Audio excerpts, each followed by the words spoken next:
오늘의 사연 지금 바로 시작해 볼게요. 안녕하세요. 40대 중반의 남자입니다.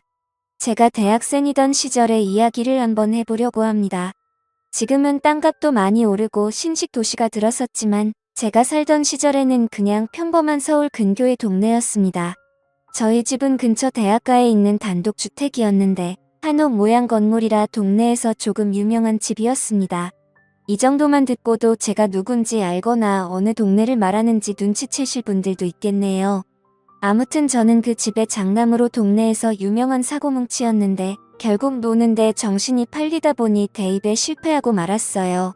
아버지 없이 자란 놈이 학벌도 안 좋으면 세상 어디다 쓰겠냐는 어머니의 말에 정신 차리고 재수까지 했지만 결과는 썩 좋지 않았습니다. 군대를 다녀와서도 별로 할 일 없이 지내고 있었는데 어느 날 어머니가 여권이랑 비행기 티켓을 저에게 내미시더군요. 무슨 일인가 했는데 아버지가 생전에 친했던 친구분을 통해 유명한 곳은 아니지만 외국에 있는 대학교에 입학 수속을 밟아놨다고 거기 들어가서 딱 4년만 고생하고 졸업장만 받아오라고 말하시는 거예요. 제가 그동안 어머니 속을 많이 썩였나 싶기도 하고 사실 어머니 모양새가 이 학교를 가지 않으면 거의 저를 밖으로 내쫓아버리겠다는 모양새여서 그렇게 호롤단신으로 유학길에 올랐습니다. 앞으로의 새로운 생활을 기대하면서요. 부끄러운 이야기지만 사실 결과는 그렇게 좋지 않았습니다. 첫 해에는 그나마 마음 잡고 공부를 하려고 했는데 공부를 잘하던 사람도 아닌데 갑자기 외국에 나가 다른 나라 말로 공부를 하라니 아주 고역이더라고요. 그런 힘든 시기를 보내는 건 저만이 아니었는데 학교에도 저같이 최종 학력을 위해 들어온 한국 친구가 있었습니다. 둘이 죽이 잘 맞기도 하고 해서 외국에서도 동네방네 사고를 치고 다니기 시작했는데 결국 학교에서 제적을 당하고 말았습니다. 두려워서 어머니께는 말씀도 못 드리고 이러고 저러고 있다가 결국 체류 기간이 끝나버려서 몰래 귀국했어요. 집 앞에 도착했는데 어머니가 날 보면 보고 싶었다고 좋아하실까? 아니면 정말 어디에다 넣어둬도 똑바로 하는 것 하나도 없는 한심한 놈이라고 욕을 하실까? 이런저런 생각에 집 근처 전봇대 뒤에서 들어갈까 말까를 한참을 고민하고 있었습니다. 그러면서 시간을 보내고 있는데 골목 어귀에서 여자들 웃고 떠드는 목소리가 들리더라고요. 탈리안 같은 성격은 어디 버리질 못하는지 들려오던 목소리 쪽으로 고개가 절로 돌아갔습니다. 근처 대학교를 다니는 여대생으로 보이는 한 무리의 여자들이 삼삼오오 모여서 지나가더라고요. 그 중에 키가 옆에 있는 다른 여자들에 비해 조금 작지만 그 여자들 무리 중에서도 얼굴이 제일 예쁘고 몸매는 그 중에서도 단연 돋보이는 여자와 눈이 마주쳤습니다. 그녀는 저를 조금 이상한 눈으로 쳐다보면서 지나갔어요. 그도 그럴 것이 전봇대 뒤에 웬 남자가 몸통보다 커다란 캐리어를 들고 우물쭈물대는 모습이었을 테니 의심 가는 건 당연한 거겠죠. 여자들이 지나가니 저도 모르게 고개가 따라갔는데 이 여자들이 한 명도 빠짐없이 전부 다 우리 집으로 들어가는 게 아니겠어요? 그래서 이게 무슨 상황이지? 하는 생각이 들었습니다. 더욱 더 혼란해진 저는 집 대문 앞에는 발도 못 붙이고 계속 전봇대 뒤에서 무슨 상황인지 파악하느라고 가만히 있었죠. 그런데 얼마 안 있어서 경찰이 오더라고요. 수상한 남자가 집 앞에 서 있다고 신고를 받고 왔다고요. 경찰에게 저 여기 사는 사람이라고 이 집 아들이라고 설명을 드렸는데 믿지를 않아서 결국엔 현관문 초인종을 누르게 되었습니다. 어머니는 식당에 일려갔을 시간이라 없을 터이니 결국 아까 그 조그만 여자가 나와서 경찰에게 저 사람이 맞다고 수상한 사람이라고 하더라고요. 그렇게 경찰서까지 다녀와서 어머니에게 연락을 드리고 귀를 꼬집힌 채 질질 끌려 집까지 왔습니다. 거실에서 무릎을 꿇고 앉아 혼나고 있는데 여자들이 한 명씩 번갈아 가며 나오면서 저를 흙을 틀고 보더라고요. 한참을 혼내다가 그래도 자식이기는 부모 없다고. 어머니는 얼마나 힘들었으면 거기서도 그랬겠냐며 차라리 잘 됐다고. 손이 모자라서 힘들었는데 엄마 하는 일이나 도우라고 하더라고요. 우리 집에 있는 저 여자들은 뭐냐고 물었더니 여자 혼자 몸으로 자식 새끼 외국에 보내놨더니 학비에 너무 힘들어서 제가 없는 동안 빈 방을 하숙집으로 돌리고 계셨던 것이었습니다. 여자 혼자 사는 집이라 처음에는 남학생들을 받았었는데 매일 술에 취해서 행패 부리고 그러는 대학생들을 어머니 혼자서는 감당을 못하시다가 다 내쫓아버리고 여대생들만 받게 되었다고 하셨습니다. 제가 쓰던 방도 이미 여대생 중 한 명이 차지한 상태였고 저는 다락방 신세를 지게 되었어요. 여자만 사는 하숙집에 남자가 들어와서 불편해하는 학생들을 위해 어머니는 2달치 방세를 깎아주는 조건으로 여대생들을 설득했습니다. 그 최고가 작은 여자가 저를 몹시도 불편한 눈으로 쳐다보고는 제가 쓰던 방문을 열고 들어가더군요. 저도 너무 화가 났습니다.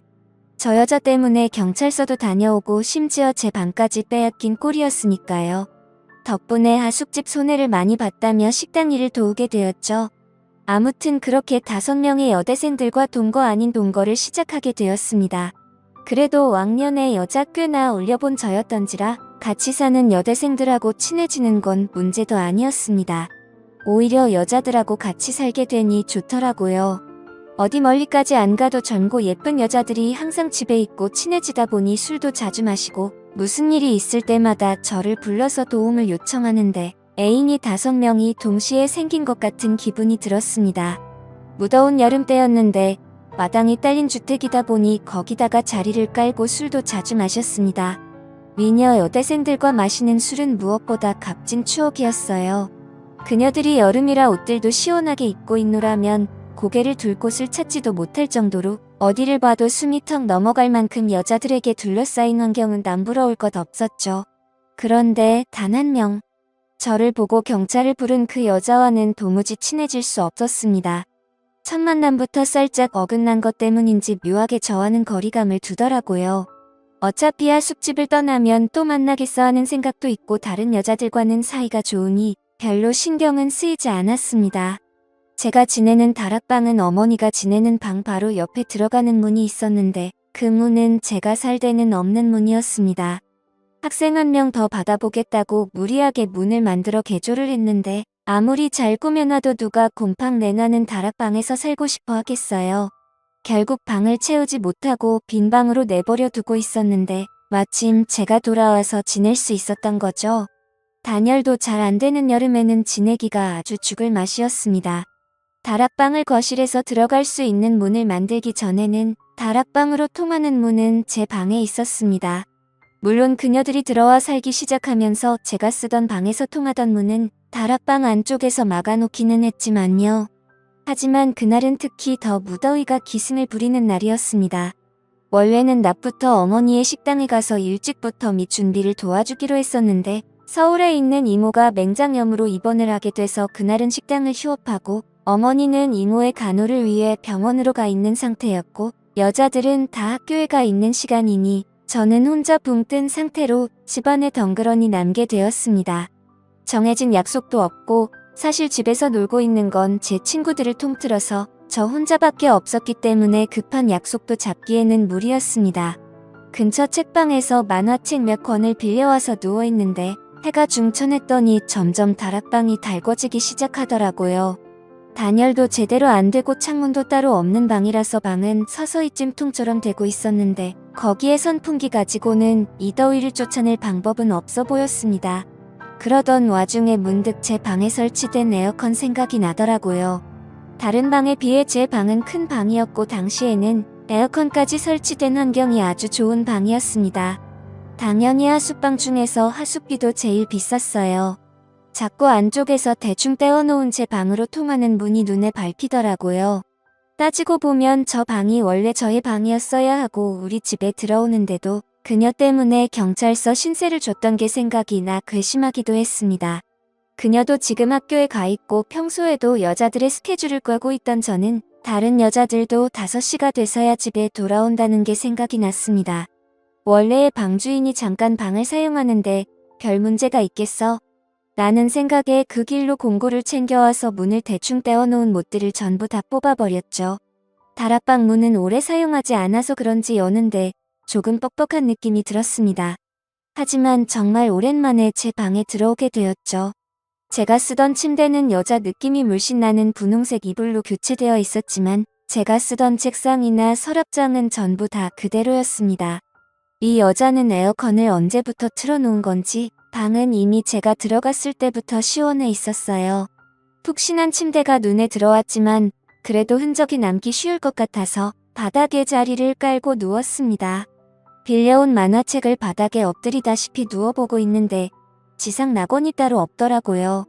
그리웠던 제 방의 에어컨까지 시원해 있으니 다락방으로 돌아가고 싶다는 생각이 들지 않을 정도였어요. 그 안락함에 취해버린 건지 어느덧 저는 잠에 들고 말았습니다. 현관문이 열리고 집 안으로 여자들이 돌아오는 소리에 놀라서 잠에서 깨버렸는데 너무 당황한 나머지 어쩔 줄은 모르고 있다가 그대로 침대 밑으로 굴러들어가 버렸어요. 침대 밑에 숨어서 심장은 터질 듯이 뛰고 있는데 지금 생각해보면 여자들이 돌아온 걸 깨달았을 때 얼른 다락방 문을 통해 들어갔어도 되지 않았겠나 싶은데 절대는 없는 거니까요. 만약에 문이 삐그덕거리는 소리에 제가 들어왔던 걸 눈치채면 가뜩이나 사이도 안 좋은데 방에 몰래 들어왔다는 낙인이 찍히고 어머니가 하는 하숙집 사업도 망할 수도 있지 않겠나 싶어서 침대 밑에서 숨죽여 상황을 지켜봤습니다. 그녀가 방으로 들어왔는데 정말 심장이 터질 것만 같은 기분이 들더라고요. 너무 빨리 뛰어서 밖에서 들리지 않을까 하는 걱정도 되었는데 다행히도 그녀는 제가 침대 밑에 있는 걸 눈치채지 못한 것 같았습니다. 한참을 침대 밑에 누워있으니 몸이 뻐근하고 불편했지만 저와 어머니의 미래를 위해 숨어있는 걸 포기할 수는 없었습니다. 그 와중에 또 남자라고 침대 밑에서 그녀가 뭘 하고 있는지 너무 궁금하더라고요. 고개를 돌리니 그녀의 맨발밖에 보이지 않았는데 침대 밑 틈으로 살펴보니 그녀는 책상 앞에 앉아 있었습니다. 저를 등지고 있었기 때문에 제가 고개를 살짝 빼도 눈치채지 못할 것 같았습니다. 확실히 얇은 나시티를 입고 있는 건 보였는데 밑에는 의자 등받이에 가려 뭘 입고 있는지는 확인이 되지 않았습니다. 그렇게 틈으로 그녀가 뭘 하고 있나 몰래 살펴봤어요. 책상 위에서 잠이라도 들면 도망칠 타이밍이라고 생각을 했습니다.